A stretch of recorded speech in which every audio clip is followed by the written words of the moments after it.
사사기를 지금 계속해서 살피고 있는데, 사사기를 보는 내내 계속해서 반복적으로 나와서 우리에게는 별로 특별할 것이 없는 장면들 중에 하나는 하나님의 백성인 이스라엘 백성들이 여호와의 목전에서 악을 행한다라는 거예요. 그러니까 하나님의 백성들이 하나님 앞에서 대놓고 악을 저지르는 이 행동들이 너무 반복적으로 일어나다 보니까 이건 우리에게 특별한 것도 아니고 특이한 것도 아니에요.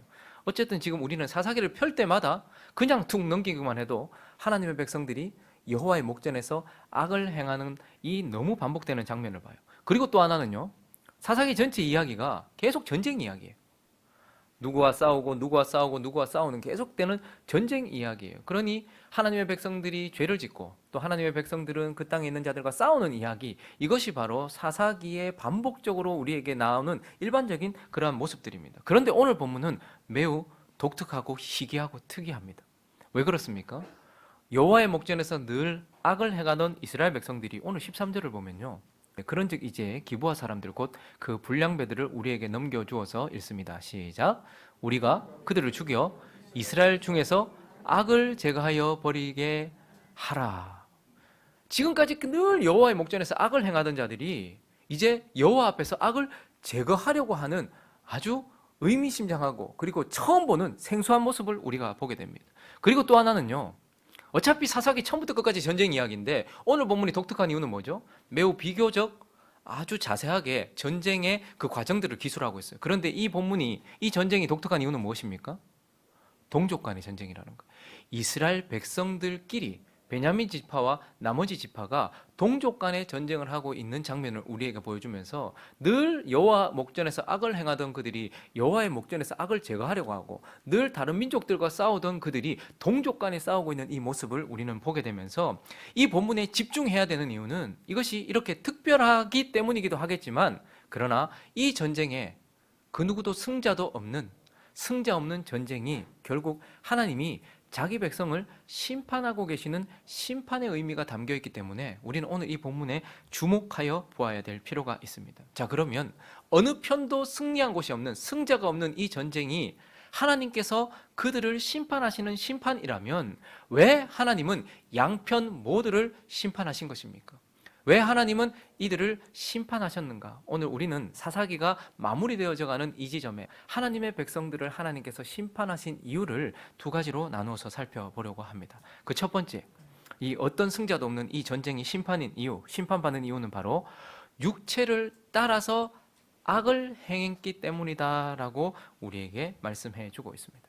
여러분, 이 전쟁이 동족 간의 피를 흘리는 전쟁인데 매우 자세하게 쭉 기록을 해주고 있습니다.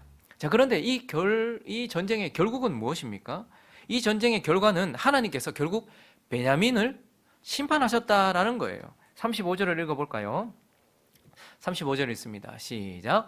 여호와께서 이스라엘 앞에서 베냐민을 치심에 당일에 이스라엘 자손이 베냐민 사람 25,100명을 죽였으니 다 칼을 빼는 자였더라.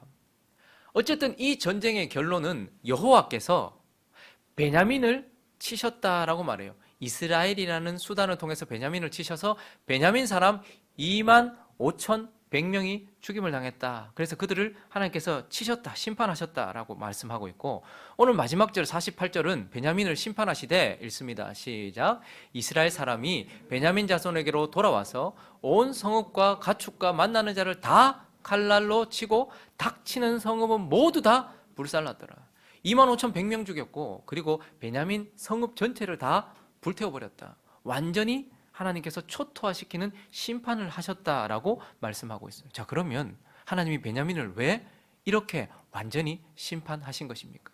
베냐민이 심판받은 이유는 우리가 앞에서도 살펴보았던 것처럼 베냐민 지파의 기브아 사람, 특별히 그 불량배들이 불로 심판받았던 소돔과 고모라와 같이 육체를 따라서 그들이 악을 행했기 때문이었어요. 소돔과 고모라의 사람들은 선을 베풀지도 않았고, 소돔성에 들어왔던 롯에게 찾아왔던 천사들에게 어떻게 하려고 했습니까?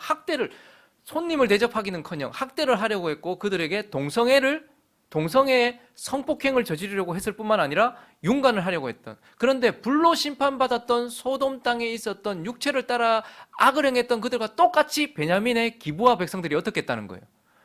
동성애를 저지르려고 했고 결국은 윤관을 통하여서 한 여자를 살해하는 육체를 따라 악을 행했던 그 악 때문에 하나님께서 결국 이 베냐민을 자기 백성이지만 심판을 하셨다라고 말을 하고 있는 것입니다. 단순히 악을 행한 것이 아니라 그들 속에 있는, 그들 안에 있는 육체를 따라서 그들이 악을 범했다라고 말하고 있고, 오늘 본문 12절은 또 한편 그들이 이 베냐민 지파가, 이스라엘 지파들이 와서 베냐민 온 지파의 사람을 보내어 두루 다니며 이르기를 너희 중에 생긴 이 악행이 어찌 됨이냐 있습니다. 13절요.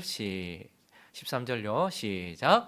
그런즉 이제 기브아 사람들 곧 그 불량배들을 우리에게 넘겨주어서 우리가 그들을 죽여 이스라엘 중에서 악을 제거하여 버리게 하라 하나 베냐민 자손이 그들의 형제 이스라엘 자손의 말을 듣지 아니하고. 전쟁이 일어났던 이유는 베냐민 지파 안에 있었던 악을 제거하려고 하는 이스라엘 백성들 앞에서 자기 지파 사람을 특별히 악을 제거하지 않고 끝까지 막아서며 그것을 품고 있으려고 했던 그들의 육신을 따르는 악한 행위, 그것 때문에 그들이 심판을 받았다라는 것이죠. 우리가 살다 보면 악을 따라, 육체를 따라서 악을 범할 때가 많이 있습니다.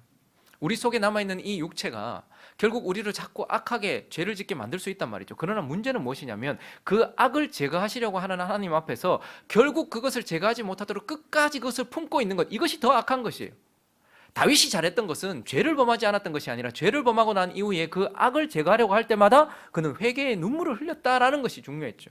그런데 오늘 이 베냐민 지파를 하나님께서 결국 완전히 심판하셨던 이유는 뭐냐면 그들 속에, 그들 안에 있는 육체를 따라서 그들이 악을 범했고 그리고 그 악을 제거하지 않으려고 끝까지 그들을 붙잡고 있었던, 육체를 따라서 악을 행했던 그 백성, 그렇기 때문에 하나님은 그들을 심판하셨다라고 말씀하고 있는 것입니다. 자, 그리고 이제 오늘 본문을 통해서 하나님께서 정말 중요한 이야기를 우리에게 하나 해주시는데, 이제 하나님의 백성들이 심판을 받았던 그 어떤 승자도 없는 이 전쟁 속에서 한편 베냐민이 악을 따라, 육체를 따라 악을 범했기 때문에 심판하셨는데 또 한편 하나님께서 심판하신 이유가 있습니다. 그것은 완전히 다른 이유인데 그 두 번째 이유는 바로 육체를 따라 선을 행했기 때문이다 라고 말해요.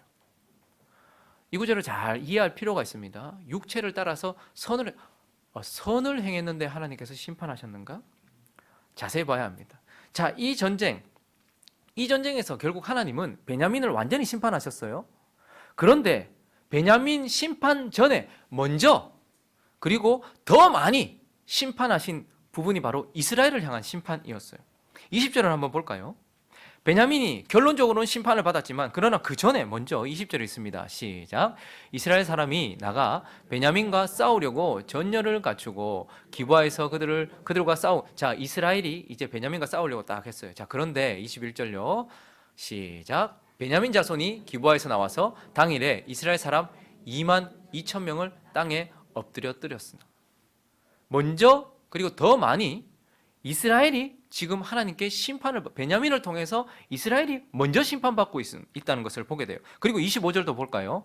25절 읽어보면 시작. 베냐민도 그 이튿날에 기브아에서 그들을 치러 나와서 다시 이스라엘 자손 18,000명을 땅에 엎드려 뜨렸으니 다 칼을 빼는 자. 그러니까 베냐민이 완전히 심판받았어요. 그 성읍이 불타버렸어요. 그러나 그 전에 먼저 하나님은 이스라엘을 심판하셨어요. 2만 2천 명, 그리고 18,000명. 몇만 명이 죽습니까? 4만 명. 몇만 명이 모였죠? 40만 명이 모였거든요. 그 10분의 1이 먼저 베냐민보다 더 많이 심판을 받고 있는 것을 보게 됩니다. 왜 하나님은 여호와 앞에서 악을 제거하려고, 하나님 앞에서 거룩을 회복하기 위하여 선을 행하려고 하는 이스라엘 백성들도 심판을 하신 것일까? 우리는 이 사사기를 마무리하기 전에 하나님께서 매우 영적인 교훈을 주고 계시다라는 것을 살펴볼 필요가 있습니다. 하나님께서 선이든 악이든 그것이 무엇을 따라서 하는가가 얼마나 중요한지를 우리에게 말해주고 있어요. 하나님께서 사람을 지으실 때에 창세기 2장을 한번 가볼까요? 7절을 한번 보시면 하나님이 사람을 지으실 때 이렇게 사람을 지으셨습니다. 읽습니다. 시작. 여호와 하나님이 땅의 흙으로 사람을 지으시고 생기를 그 코에 불어넣으시니 사람이 생명이 되니라. 자, 사람이 어떻게 지어졌냐 하면 일단 땅의 흙으로 빚었고요. 그리고 여긴 성령이 아니고 하나님의 생기, 그러니까 영을 부어넣었다는 거예요. 그러니까 흙과 영이 만났어요.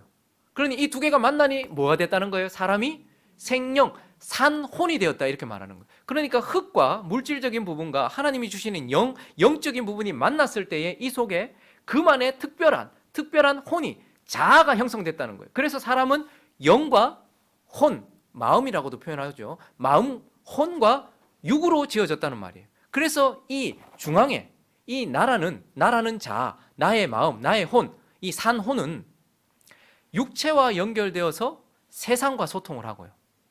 영과 연결되어서 하나님과 소통하게 되어 있는 존재. 그러니까 나라는 존재는 영이 있어 하나님과 교통하고, 나라는 존재는 육체와 연결되어 있기 때문에 세상과 소통해요. 그래서 중심에 누가 있는 거예요? 내가 있는 거예요. 그러나 나라는 혼은 영의 통제를 받게 되어 있습니다. 그리고 육체는요, 나의 통제를 받게 되어 있는 것이죠. 그래서 사람은 영의 통제를 받아서 내가 생각하고 느끼고 의지로 행동을 하여서 육체의 삶을 살아가게 돼 있어요. 그리고 나라는 존재 자체는요, 영이 하나님의 영, 그분의 말씀과 그분의 영의 통제를 받아서, 그러니까 사람이란 영이신 하나님께 영으로 통제를 받고, 그래서 영을 통하여서 내 자신이 육체의 삶을 살아가도록 지어졌다는 말입니다. 이해가 가십니까? 그러니 사람은 육체를 따라 살거나 내 스스로 사는 것이 아니라 영을 따라 살게 되어 있고 하나님의 영을 따라서 살도록 지음받았다라는 거예요. 이해가 가십니까? 영과 육이 만나 산혼이 되었는데, 이 혼이라는 존재, 나 중심에 있는 내 마음은 영을 따라서 살아야 된다는 거예요. 그래서 영을 따라서 내 마음이 움직여야 되고, 내 마음이 그래서 육체를 움직이는 이러한 질서 속에 있고, 나의 영은 그러면 누구의 영? 하나님의 영, 그분의 말씀의 통제를 받아서, 그래서 사람이라는 존재는 하나님의 말씀과 하나님의 영의 통제를 받아서 나 자신이 생각하고 느끼고 판단하여서 육체적인 삶을 살도록 하나님께서 지으셨다라는 거예요. 그런데 이랬던 우리 안에 뭐가 들어옵니까? 창세기 2장을 넘어가면 창세기 3장에 한 사람의 마음을 뚫고서 죄가 들어와 버렸어요. 그래서 그 죄가 세상 전체에 들어와 버렸어요. 그래서 죄가 우리 안에 들어옴으로써 어떻게 되었는가? 에베소서 2장을 가보시면 1절부터 3절에 죄가 들어옴으로써 그는 허물과 죄로 어떻게 되었다고요? 죽었단 말이에요. 우리는 영과 흙이 만나서 산혼이 되었어요. 그랬는데 이 속에 뭐가 들어왔다고요?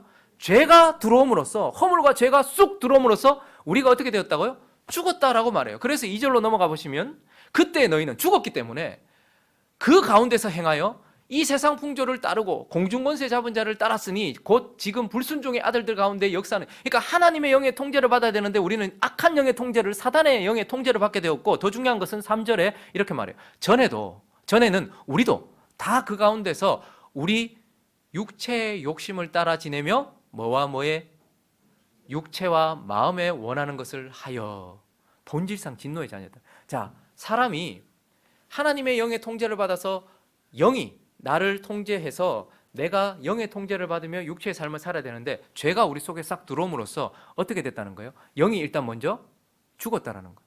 영이 죽었다라는 것은, 그러니까 죄가 우리 안에 들어왔을 때 외적인 부분보다 먼저 내적인 부분에 큰 타격을 입혔어요. 영이 죽었다라고 말해요. 영이 죽었다라는 것은 영이 없어졌다는 것이 아니고 기능을 상실했다는 거예요. 귀가 여기 있어도, 귀가 죽었다라는 것은 귀가 여기 붙어 있어도 듣는 기능을 상실했던 것처럼 영이 있는데 그 영이 기능을 상실했다는 거예요. 그러니까 하나님에 대하여 알아들을 수 없고 하나님과 교통할 수 없게 됐다는 거예요. 영이 기능을 상실했기 때문에. 그래서 하나님을 인식할 수가 없는 거죠. 그리고 또 하나는요, 영이 죽었다는 것은 기능을 상실한 것이기도 하고 위치를 상실한 것이기도 해요. 영이 마음을 통제해야 되는데 영이 죽음으로써 그 위치를 상실해버렸어요. 그래서 자아가 어떻게 됩니까? 올라가는 거예요. 영이 아니고 내 마음이, 내 자신이 주인이 돼버린 거예요. 그렇게 마음이 영이 죄로 인하여서 죽어서 기능과 위치를 상실하니까 마음이 위로 올라갔어요. 그런데 이 죄가 마음도 죽였거든요. 그래서 마음은 어떻게 됐을까요? 부패해버렸단 말입니다. 그래서 우리의 생각은 계속 왜곡되어 있고요. 우리의 감정은 내가 원하는 대로 느끼지 못해요. 그리고 내 의지는 내 편이 아닌 거예요. 그래서 내 마음은 부패했고 위치를 어떻게 해요? 영보다 위로 올라가서 내 자아가 중심이 되어버리는 거예요. 그리고 나서 죄가 또 몸을 죽였어요. 그래서 몸은 어떻게 됩니까?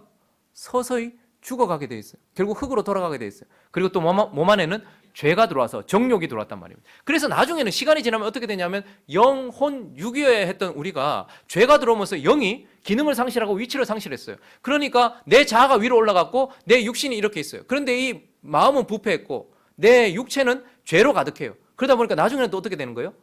육체가 마음을 다스리기 시작하는 거예요. 그래서 하나님이 노아를 심판하실, 노아의 심판이 있는 그때에 모두가 다 어떻게 됐다는 거예요? 육체가 돼버렸다, 이렇게 얘기해요. 그러니까 이제 마음이 영보다 위로 올라가는 것도 문제지만, 그런데 이 마음이 이제는 영의 통제를 받지 않는 것만이 아니고 육체의 통제를 받더라, 이 말입니다. 그래서 땅에 속한 것만 계속해서 보게 되고 육체의 정욕, 육체의 죄, 이런 것들만 살아가게 되는 그러한 존재가 되어버렸다라는 거예요. 그래서 세상 사람들이 전부 다 하늘을 보지 않고 땅의 뿌리를 받고 사는 거예요. 그리고 모든 사람들이 전부 다 육체의 정욕을 따라서 마음이 원하는 대로 그렇게 살아가는 거예요. 그래서 하나님은 그들을 향해서 옛사람, 자, 이렇게 표현을 하는 것이죠. 자, 그런데 이런 우리에게 하나님이 복음을 통하여서 구원을 주셨어요.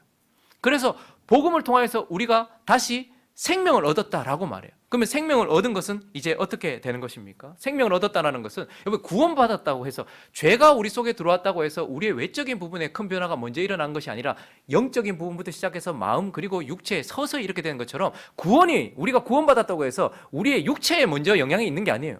구원받았지만 우리의 몸은 부활을 기다리고 있어요. 그래서 아직 우리는 육체의 부활을 기다리고 있어요. 구원받았지만 우리의 육체는 아무 변화가 일어나지 않았단 말입니다. 여러분 여전히 늙어가고 지금 주름살이 계속해서 생겨나고, 우리는 여전히 몸이 계속해서 죽어가요. 구원받았지만 몸은 그대로예요. 근데요, 구원받았어요. 복음이 우리 속에 들어오셨어요. 우리의 혼은 어떻게 됐습니까? 우리의 혼은 새 마음을 주셨다라고 말해요. 그래서 씻어주셨다라고 말해요. 믿음을 주시고 회개를 주셔서 마음이 씻겼다고 얘기하면서 부드러운 마음, 새 마음을 주셨다라고 얘기해요.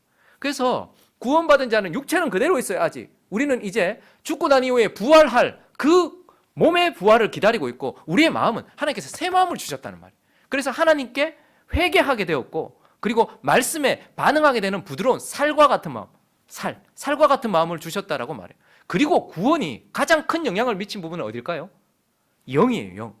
영을 살리셨다라고 말해요. 그래서 영이 기능을 다시 되찾아서 우리는 하나님을 인식하기 시작해요. 희미하지만 그렇게 조금씩 인식하기 시작하면서 하나님의 말씀을 알아듣게도 되고, 그리고 하늘에 대한 소망도 가지게 돼요. 그리고요, 또한 위치를 회복했어요. 그래서 하나님은 이제 영이 저 밑에 있었던 영을 다시 한번 살리시고 회복하셔서 영을 따라서 내 마음이 살도록 부드럽게 해주셨고, 육체를 어떻게 해요? 지배하는 삶을 살도록. 그런데 문제는 뭐냐면, 우리 속에 영을 회복하시고 난 이후에 그 속에 뭘 부어 넣으셨어요? 생명이신 성령을 부어 넣으셨단 말이에요. 그래서 구원은요, 겉으로 보면 잘 안 보여요. 우리의 몸에 아무 변화가 일어나지 않았어요. 그리고 우리 마음은요, 정결하게 믿음으로 서지 않으면 새 마음을 주셨지만 다시 딱딱해질 수 있어요.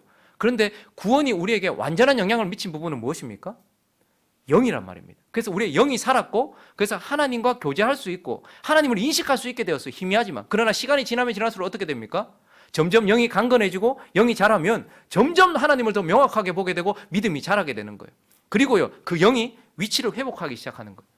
내 자아가 왕이었던 우리의, 육체가 왕이었던 우리의 그 삶을 복음이 뒤집어 엎으셔서 다시 질서를 회복하고 계신다는 말입니다. 그래서 이것을 위하여 성령이 우리 속에 들어오셔서 우리를 회복시키고 계시고, 그러나 또 하나, 구원받았지만 우리 속에는 아직 육체의 구원이 남아있는 것처럼 육체의 정욕이 남아있단 말입니다. 그러니 우리 속에는, 구원받은 사람 안에는 성령이 들어오셔서 우리의 영적인 삶이 시작되었고, 그러나 육신의 정욕과 육체적 삶이 아직까지 남아있어서 둘 사이에 우리가 끼어있다 이 말입니다. 이해가 가십니까? 그래서 갈라디아서 5장은 이렇게 표현하고 있어요. 16절 17절 읽어볼까요? 자, 구원받았어요. 구원받았더니 내가 영이 회복되었고 성령이 내 속에 오셔서 성령이 내 속에서 나를 통치하시려고 하시기 시작해요. 그런데 구원받았다 할지라도 여전히 육체의 정욕이 남아있어요. 그래서 육체의 정욕도 예전처럼 구원받았는 나를 계속해서 통치하려고 하고 있는 거예요. 그러니까 서로 나라는 존재를 어떻게 하라는 거예요? 지배하려고 한단 말입니다. 그래서 16절 17절 있습니다. 시작. 내가 이르노니 너희는 성령을 따라 행하라. 그리하면 육체의 욕심을 이루지 아니하리라. 육체의 소욕은 성령을 거스르고 성령은 육체를 거스르나니 이 둘이 서로 대적하므로 너희가 원하는 것을 하지 못하게 하려 함이니라. 자, 구원받은 사람의 상태가 바로, 그래서 저와 여러분의 얼굴 상태가 지금 이런 거예요. 계속 괴로운 거예요. 구원받았으면 육체의 정욕이 사라졌으면 좋겠는데, 아니면 구원 안 받았으면 성령이 없으면 육체적 정욕만 있으면 싸움이 없는데, 근데 지금 구원받고 나니까 내 영이 회복되었고 내 영에 성령을 보내주셔서 성령이 나라는 존재를 지배하려고 해요. 그런데 이전에 나를 지배하던 육체의 정욕도 여전히 남아있어서 어떻게 하라는 거예요? 또 나를 지배하려고 하는 거예요. 그래서 이제 구원받은 자에게, 나에게 있어서 중요한 사명은 무엇이죠? 이전처럼 육체의 정욕을 따라 살 것인가, 아니면 나를 구원하신 예수 그리스도께서 보내신 성령을 따라 살 것인가 사이에 우리가 끼어 있단 말입니다. 그런데 문제는 뭐냐면 육체가 자기의 지위를 잃지 않으려고, 자신의 그것을, 나에 대한 소유권을 잃지 않으려고 육체는 계속해서 죄를 범하게 했거든요. 그래서 베냐민이 심판받았던 이유는 무엇이냐면 육체를 따라서 악을 행했기 때문이었어요. 그런데 이 육체가 얼마나 교활하냐 하면 자신의 그 어떤 위치, 자신의 어떤 그 능력을 상실하지 않으려고 우리를 속여서 육체가 선도 행하게 할 수 있다 이 말입니다. 육체가 마치 사단이 광명의 천사로 가장할 수 있는 것처럼 우리 안에 있는 육신이 자기 자신을 속여서 마치 이것이 하나님께서 주신 것인 양, 그리고 선을 행할 수 있도록, 그러니까 육체가 선을 행하기도 하더라 이 말입니다. 사무엘 하 한번 가보실까요? 28장 보시면 3절과 4절만 한번 읽어보겠습니다. 시작. 사무엘이 죽었으므로 온 이스라엘이 그를 두고 슬피 울며 그의 고향 라마에 장사하였고 사울은 신접한 자와 박수를 그 땅에서. 자, 잠깐만요. 사무엘이 죽었어요. 기둥같이 여기던 사무엘이 죽었어요. 이스라엘 땅에 지금 큰 문제가 생겼습니다. 자, 그런데 사울이 지금 뭐 하고 있는 거예요? 신접한 자와 박수를 그 땅에서. 사무엘이 있을 때에도 우상 숭배의 흔적들이 있었는데 지금 사울이 지금 선한 일을 하고 있어요. 그러나 우리가 잘 아는 것처럼 사울은 왕이 된 지 2년 만에 하나님께 사실은 영적으로 폐위당했어요. 그리고 악신이 계속해서 사울에게 있었다는 것을 보게 돼요. 그래서 사울은 악신의 영향을 받고 살았고 자기의 육체를 따라 살았던 사람이었어요. 그런데 보세요. 사무엘이 죽고 나니까 나라가 흔들릴 것 같죠? 그러니까 어떻게 합니까? 자기가 사무엘이 있을 때도 하지 못했던 일을 자기가 선을 베풀겠다고, 이 나라를 정결하게 한번 해보겠다고 신접한 자와 박수를 내어쫓는 선을 행하고 있는 것을 보게 돼요. 그러나 하나님 이거 인정하십니까? 안 합니까? 안 한단 말이에요. 왜요? 육체가 선을 행하려고 하는 것은, 육에서 난 것은 육일 뿐이에요. 그렇기 때문에 이것도 하나님은 싫어하신다는 말입니다. 그리고 4절도 보십시오. 블레셋, 지금 우리가 사사기에서 블레셋이 뭘 상징한다고 계속해서 말하고 있어요? 육체의 정욕이죠. 그런데 육체에 빠져있는 이 사울이, 블레셋 사람들이 모여 수넴을 이르러 진침해 사울이 온 이스라엘 모아 길보아에서 블레셋과 싸우겠다고 진을 치고 있는 것을 보게 돼요.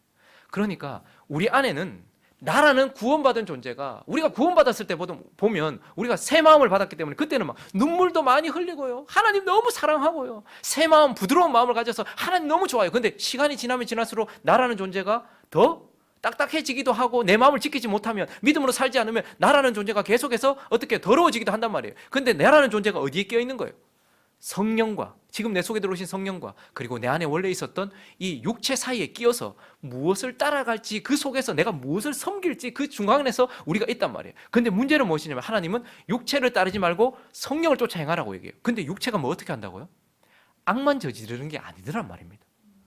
육체가 선을 행하도록 하더란 말이에요. 그러니까 이스라엘에서 악을 제거해야 돼 라고 말하지만, 이들이 이렇게 심판을 받았던 이유는 뭐냐면 부패한 레위인의 육체를 따라서 그 일을 하려고 했기 때문 아닙니까?